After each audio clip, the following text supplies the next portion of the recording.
Hey scrappers, if you're looking to figure out what materials you should sell this week or hold this week, now is the time to do it. Our weekly report is going to give you that information, up-to-date market news, pricing. Let's get right into it and we'll talk about it inside.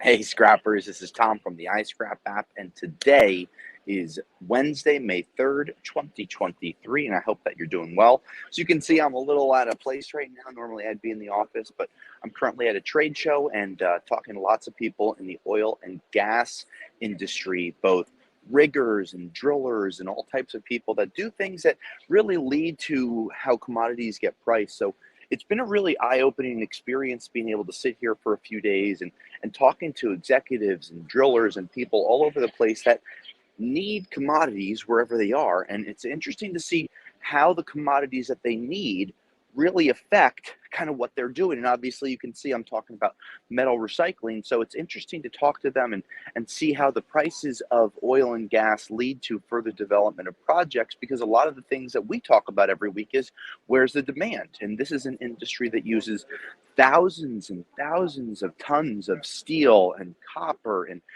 infrastructure needs. So their development has been slowed down, but still going strong. So, you know, that's kind of what I'm going, and I'll touch on that throughout the entire podcast here, video, whatever we're doing, right? Markets.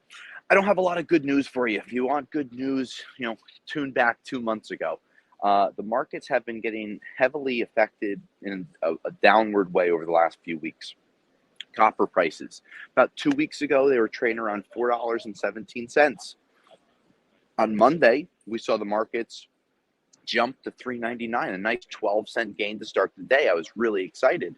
By the end of the day, we only ended at $3.93, and today we're trading at $3.85. So we're talking about the same decrease in prices that we saw a few weeks ago, 35 cents a pound. So you're not going to see those higher copper prices at your scrapyard right now. It's just not going to be there. Now, many of you are talking about, oh, I'm going to hold. Now may be a good time to hold, because one thing I can tell you about being at this conference, people need copper, because people are talking about renewable energy, people are talking about infrastructure, people are talking about the lack of copper that we have in the market. So if you're not in a position where you need the money today, you may want to really look into the copper prices and really hold your metal for a period of time. Some people are talking about copper prices going to $5, $6 a pound in the next 2 or 3 years. Now, again, these are just forecasts, right? And forecasts are worth about as much as the ink and the paper that they're written on. But right now, we are seeing a big increased demand for copper in a long-term perspective. But that might be 2030 to 2040. I was reading some articles and talking to some people here that they said that they thought that the copper shortage is only going to increase over the next 5 to 10 years. I was talking to a gentleman that works at a copper mill here in the country, in the United States, that takes in 30 to 40 loads a day. The demand for copper on his side is continuing. And just so you know, 30 to 40 loads is 45,000 pound loads. So we're talking about major volume, 5 days a week, 52 weeks a year. He sees the material coming in. He sees the demand going out, but all of their future forecasts are showing a real lack of supply 5 to 10 years from now. The electrification, which we've been talking about for 2 or 3 years, really kicks into effect. So I very rarely put a hold on copper prices and copper selling. Right now is one of those times where you may want to put a hold on it. Me at my scrapyard, we constantly have to move material. So if you're going to ask me what I'm doing, it's kind of hard, because if we don't move material, we can't pay bills. So we're constantly moving material. But if you're looking to make money and you don't need to cash your copper in, now is an excellent time for you to be able to hold on to that material. So copper prices, of course, copper, brass, insulated wire, all on hold. Those are all items that I would continue to hold to. And I'll tell you a story. Normally I tell a little later on, but I will tell a little earlier, just to show you the power of holding on to material. I know a gentleman owns a scrapyard. I'm not going to say where it is. He held on to about 300 1,000 pounds of Bear Bright. He held on to it all the way until 2021. Now, to be able to buy 300,000 pounds and then afford to hold 300,000 pounds is a feat in and of itself. But his average purchase price was around $2.25. He sold it around $4.50. So you can do the quick math on how much money he made. Normally it's a 30 or 40 cent swing. So he made a tremendous amount of money, but he had to have a couple of things: the capital to do it, the backing to be able to continue his cash flow, and really big cojones to be able to hold on to that much material, because I don't think that I can do it. So holding material is something that a lot of you talk about very often, whether it's on YouTube or any of our social channels. Now may be one of those times when you hold, because you may be in line to have another $1 or $2 added on. Now, don't forget to do math. How much weight do you have? If you're holding 50 pounds and you're going to hold out for $50, that may not be worth it. But if you're getting 50 pounds a month, 500 pounds a month, what you might want to do is hold on to your higher grades, your Bear Brights, your number 1 tubings, while selling your number 2, selling your brass, just so you keep money flowing if you need it. If you don't need it, by all means, hold. And now is a really good time to be able to do it. What else is going on in the markets? Well, on top of the copper prices decreasing, we've continued to see a problem on the steel side of things, with markets continuing to decline. Steel prices shedding another $10 to $15 a ton over the last 7 days since we spoke last. Now, next week, we're going to have a 4-month recap of 2023, where the prices are, where they were, where we think they're going. But right now, I continue to push selling all of your steel products. And it's for the same reason that I say over and over and over again. It's really big, bulky, and time consuming to hold on to that material. So instead of holding on to it, put it into a trailer, put it into your truck and get rid of it. And again, we've been seeing more and more people talking about buying second trailers to hold on to their light iron so they make less trips to the yard. And that's something that you should continue to look into. Or if you're taking things apart, throw in the steel in the truck so you don't have to handle it multiple times. But steel prices are not going anywhere. Yesterday, we saw a 5% decrease in oil prices. Again, not a good sign when it comes to, where we think the economy is going. And on a big macro picture, one of the reasons that we got here is going to happen this afternoon, and that's the Federal Reserve's interest rate increases. We've now had 10 consecutive interest rate increases, which hasn't been done in a very long time. We've seen interest prices at some of the highest levels since, I believe, 2008.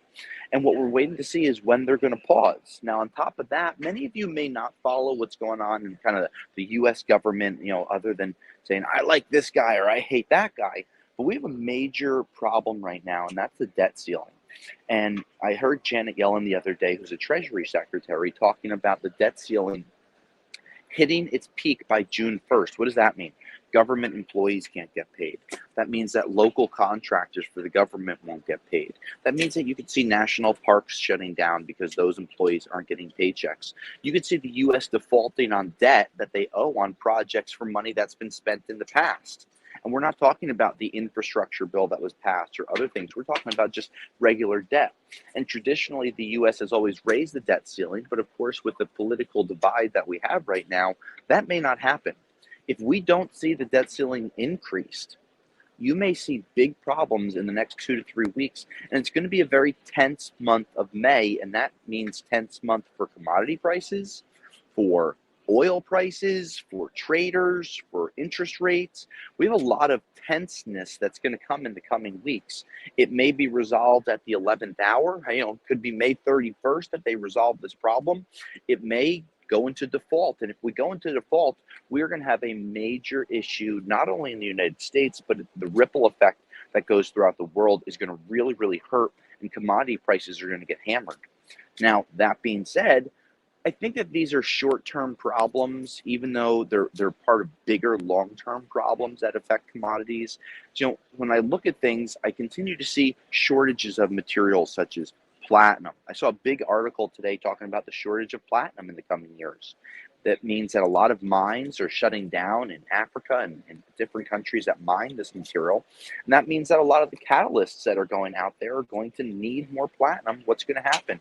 If the demand increases and the supply decreases, then the price is going to increase. So we could see an increased demand for catalytic converter scrap in the coming years as it continues to be one of the most used industries for the platinum, palladium, and the rhodium groups, the PGM group of metals. So where we're going to see these happening, I don't know. You know, the team over at rrcats.com is quoting catalytic converters, always updating prices, giving you quotes that last for 10 days and price locks that last for 10 days, as well as free shipping. So at rrcats.com, you can get prices on platinum. You can see market trends over the last 30 days. And really what you're going to do, you're going to figure out where the markets are and if you're comfortable selling right now. Future demand shows we have a big increased demand for platinum, for palladium, for catalyst material to help the clean energy, to help the pollution decreasing over time. During the month of May, anyone that sells the team at rrcats.com 2 OEM catalytic converters or more will be sent a free t-shirt at the end of the month. So make sure you check that out, rrcats.com. But those prices, right now we see the average OEM catalytic converter price around $111. It was down from the low point that we saw of around 106, 107. But it's very far away from the high point that we saw in the $250 to $280 range beginning of 2022, at kind of end of 2021 there. So, you know, it is what it is. Markets move, they shift, they go up, they go down. You know, I continue to advise selling catalytic converters. They're small, they're easy to move. You get paid quickly for them through rrcats.com. So check those things out. Other market prices, you know, like I said, I would hold brass. I would sell some of your lower grades of insulated copper wire while holding some of your higher grades like THHN, that, you know, if you're not stripping stuff. But if you are stripping stuff, we have videos that show you how to strip material, some strippers that we recommend buying as well. Other markets, aluminum, stainless, copper, all holds. I wouldn't be selling those right now. Nickel prices are up, but stainless prices are still continuing to be down. Aluminum prices, the demand is there, but we're not seeing the prices reflecting that. So a lot of instability in the markets right now. We're continuing to watch it. We'll continue to pump information to you as we see it. I'm down in Houston. I'm going to be talking to more energy executives, more oil executives, more natural gas executives, and people that are both boots on the ground and also in the office figuring out where the markets are. I'll try to work that into my report next week when we do a 4-month recap of 2023, where we were, where we are, where we think we're going. So tune in next week. Any questions that you want to ask us, please let us know, by commenting below. And until next week, scrappers, I'm Tom, and I'll scrap you later. Thanks for checking out this scrap video. For more exclusive scrap video content, please become a YouTube member of our channel today. Thank you, and I'll scrap you later.